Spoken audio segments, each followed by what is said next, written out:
I'm Damien Fowler. And I'm Eileen Sliffering. And welcome to this edition of the Current Podcast. The Current is your deep dive into the future of TV, media, and data-driven marketing, all explained in plain English. We talk to the biggest names in digital marketing. This week, we sit down with Kari, the Vice President of Media at T-Mobile, one of the big three telecom companies in the United States. The company's at the forefront of the 5G revolution, launching successful brand campaigns about the network's capabilities, which brings faster than broadband speeds through the air. Kari is a veteran marketer for T-Mobile, having been with the company since 2006. In that time, she's helped them navigate the complex, fast-moving, and highly competitive telecom marketplace. In 2020, the company acquired Sprint, which reshaped the nation's wireless industry once again. Kari likens the constant battle of the networks to what else but Game of Thrones. That sounds action-packed. And what's exciting about this is that Kari Marshall's had a front row seat on all of this. We asked her to tell us about that journey. It has been a journey full of ups and downs, and it's quite a roller coaster. Actually, when I started, I was working at the ad agency, and VoiceStream Wireless was the client that I worked on. And back then, we were selling minutes, and not very exciting of a brand to work on. We weren't even national; it was very regional focused. Shortly after, Deutsche Telekom bought T-Mobile, and I got to be a part of the launch of T-Mobile in the U.S. But again, at that time, wireless category was still.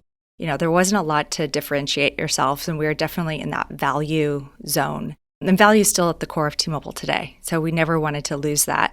But the journey to get to where we are, right? I started maybe 30 million customers. We're over 100 million customers, like 107 million customers. Number 2 in the U.S. for our base, which is amazing to think about how we got here. It wasn't that long ago where one of our competitors was trying to buy us. And we are losing customers every year. 2 million, I think we were losing 2 million customers a year before we launched the Un-carrier. And to go from that position of being almost bought, the deal obviously fell through. We invested the cash that we got from that deal into our network, then launched the Un-carrier. We really had nothing to lose. At the core was about solving customer pain points and putting the customer first. Nothing else mattered. And it was about putting the customer first and fixing, a broken industry. And fast forward to where we are today, over 100 million customers and still have value at the core, but now really the innovator and have the best network in the U.S. It's fascinating. Why do you think that switch in focus was so successful? I think at the core, it was about putting the customers first. You think about businesses that do that. They're often successful. If you think about what does the customer want, that is who you're here for. We're here to serve the customer. And then an extension of that is how we think about our front line, our employees that work in the store that are the face to the customer. That kind of frontline employee base at T-Mobile has been critical for our success because they're the ones interacting with our customers who ultimately, we serve. What's interesting to me about this category is you're a tech company and so many of the innovations you talk about are so complex, advanced network solutions. They're not necessarily the easiest things to put over or concepts to market. And I know a lot of tech companies focus on the consumer rather than selling the tech. Is that the way you're going? Yeah, I think, it's a little bit difficult now in the world of 5G where, we're the leader in 5G. We're first to market. We have the most scale. And it's not something that consumers are really benefiting from today, right? Like there's nothing tangible about 5G that I'm excited about. Important for us to market that because network perception used to be our Achilles heel, and we've made tremendous strides in that. And when you're a leader in a network category, you want everyone in the world to know about it. But to the consumer, they just think faster. The world of 4G was the world of like apps. That's when, your Ubers and Netflix, all of a sudden those businesses were able to become a reality because of 4G. That consumer benefit of 5G isn't real quite yet. And so while we do, market our network, it is important. I think that the consumer benefit of something that is still very technical in nature and doesn't apply to their day-to-day still presents a challenge to us. Speaking about 5G, it's just the industry does change at like breakneck speed on several fronts. What is your overall approach to keeping up? It's interesting because the wireless industry changes so much, the technology changes so much. And my specific role at T-Mobile overseeing media, the media landscape also changes almost at the same pace. A few years ago, thinking about OTT and all these connected TVs was barely a conversation. Now it's at the forefront of the conversation. So definitely keeps my job interesting. We're a very competitive company by nature and respond to our business in real time. It's never taking the pulse off of what's happening today while still trying to plan in the future and innovate. It's sometimes a hard balance, but I think that everyone at our company, no matter what level, kind of feels the business pace on a daily and weekly basis. I know one of the recent kind of innovations you guys have started really is your initiative with SpaceX to reach underserved populations of the world with internet access. How are innovations like this and then partnerships, how are they core to the T-Mobile brand? Yeah, the SpaceX partnership is interesting. They're the leader in satellite communication. We're the leader in America's 5G. And when two companies like that share a vision of a more connected future, I think it's really exciting to see what we can accomplish. The alliance is about making sure that there's more complete coverage, right? Including first responders, whether in emergency situations or anyone that's ever hit a dead zone. And partners like that are innovating is just kind of core to who the Un-carrier is. We're always looking for ways to break through to the consumer and cool and more relevant ways. SpaceX is a perfect example of that, and really excited to see where we start making that a reality for consumers. Kari, before you mentioned something about the speed of business and how your teams have to constantly pay attention to keep up. And one of the things we talk about here a lot is streaming and the shift to streaming and how people consume content. I'm curious, from your point of view, how has this changed the way you approach the upfront TV buying process? Bearing in mind that T-Mobile has a huge presence on national television, it has those big linear campaigns. Has this innovation of streaming and the fact that people are watching streaming changed the way you market? Yeah, absolutely. And I think that it changes our conversations where we oftentimes almost start with the streaming conversation, and linear is a little bit more passive. And, linear plays a role for sure, but even linear is kind of more of a seasonal role. NFL, you're going to be in linear. We still need the scale for our business. But OTT and what connected TVs provide, not only do we have to be there because that's where consumers are, but it presents an opportunity and presents a challenge for mass advertisers.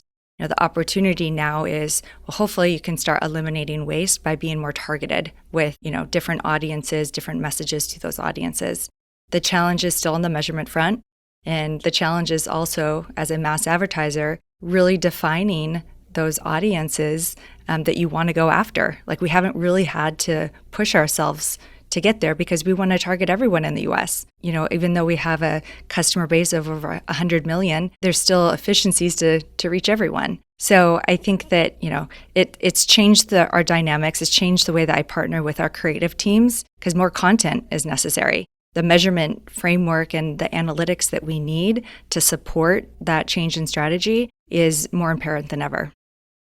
What's interesting to me about streaming is that it does offer the opportunity to find, I suppose, new audiences. Is that something that you're thinking about when you think about streaming campaigns? And secondly, is it a more performance-driven way of marketing? I know a lot of the types of marketing within your category is very deal-driven, stay with us, or there's some new deals for current customers. But I'm wondering if streaming allows you to find incremental new customers.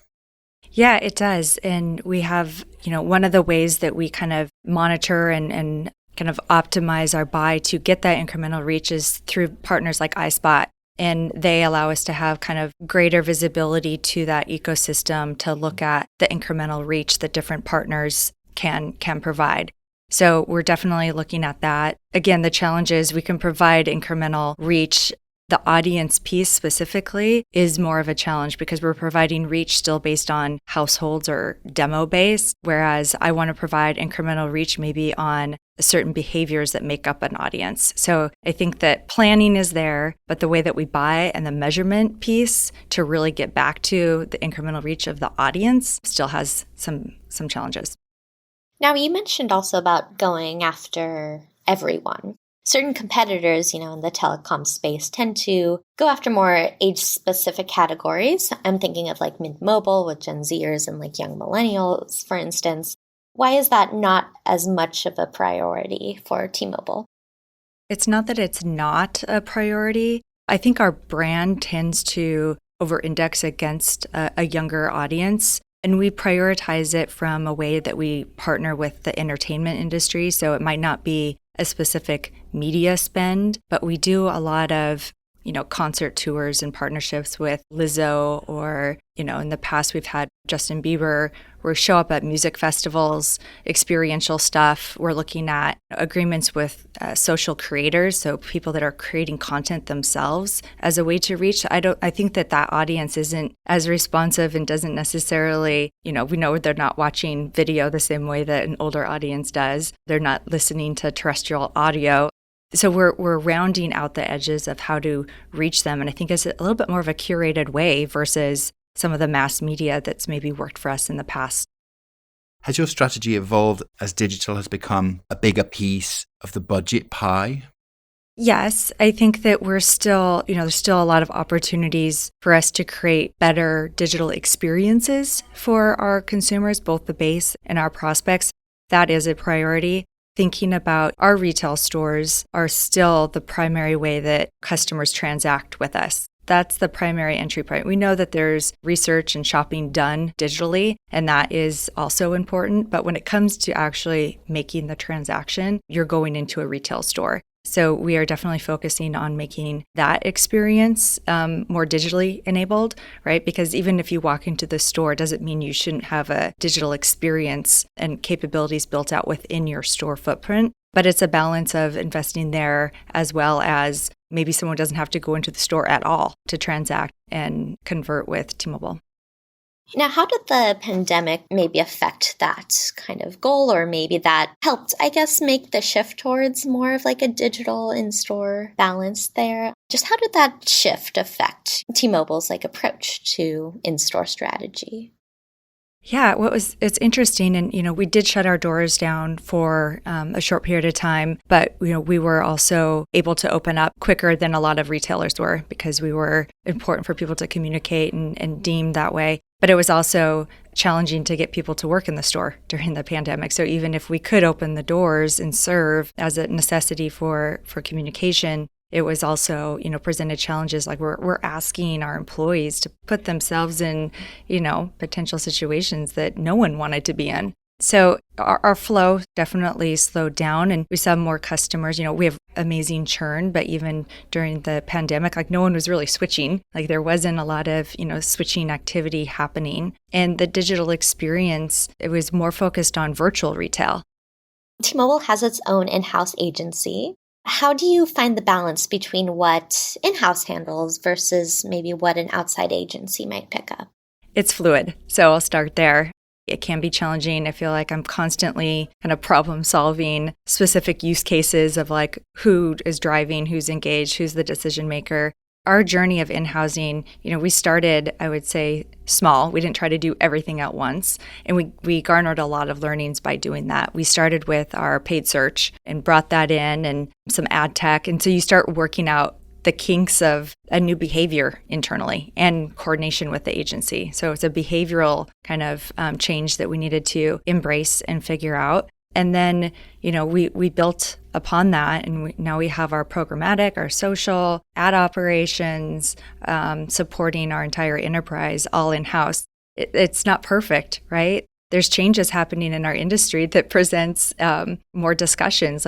As new digital opportunities come up, should our agency do it? Should our in-house team do it? What is that vision as we start sourcing inventory more broadly? Who should take lead on negotiations? So I would say like every few months, we're kind of pulling up and discussing kind of where we take things, where should capabilities kind of be at a third party and or at our agency partner versus what should we be doing ourselves. A lot of learnings, especially on the people side, right? You can't just say, let's take something in-house.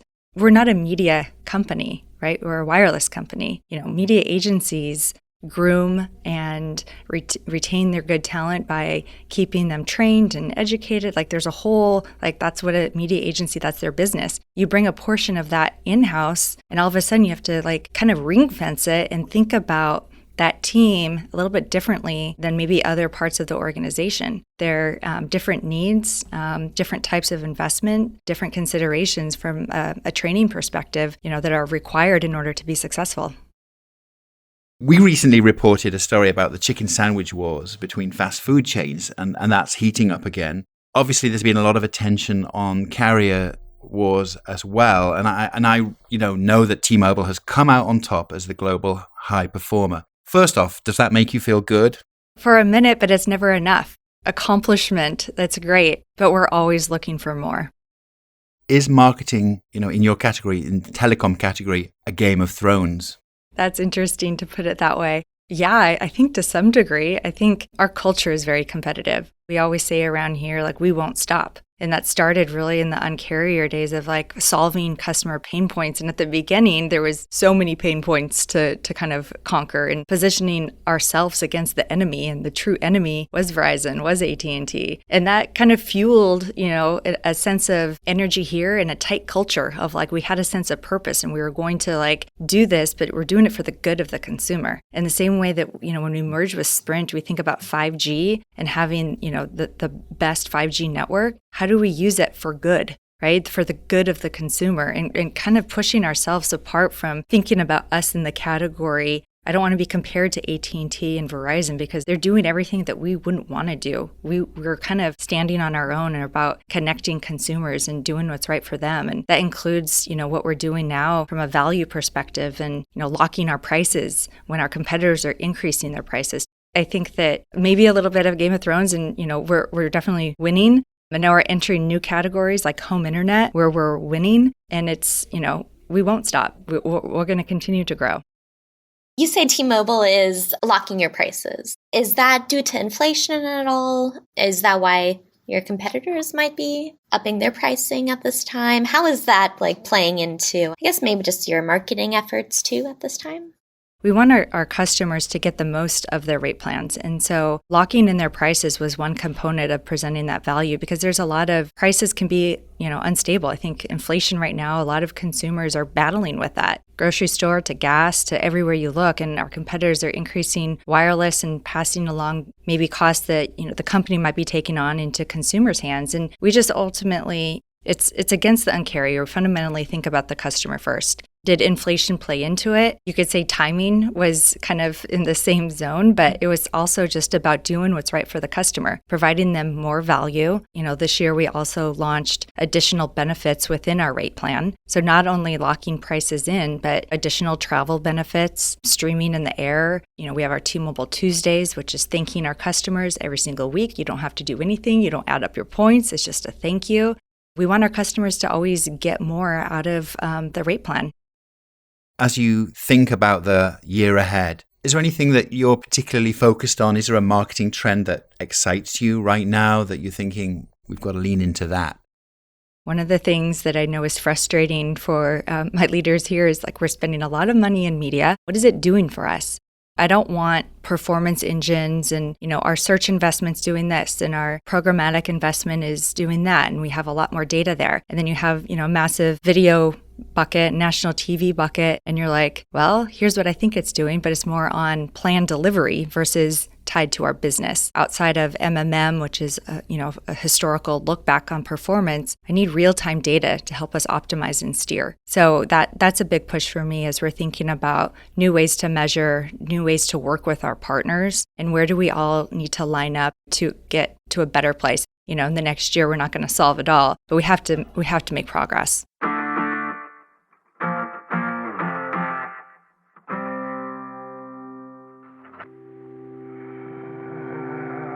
And that's it for The Current. Stay tuned because next time we'll have Vivian Long, the CMO of REI. As we think about really supporting people over a longer period of time, not just in a transaction, but over across a lifetime, being able to understand what's meaningful to someone who's younger, newer to the outdoors, to someone who may have been in the outdoors for a very long time. It's a wonderful gift and enables us to think about what is the next 85 years of history or future that we want to create for future generations. The Current is produced by Wonder Media Network. Our theme is by Love and Caliber. The Trade Desk team includes Cassie Crosby, Yvonne Sikich, and Kat Fessy. And remember, I think at the core, it was about putting the customers first. You think about businesses that do that, they're often successful. If you think about what does the customer want, that is who you're here for. I'm Elise. And I'm Damien. And we'll see you next time.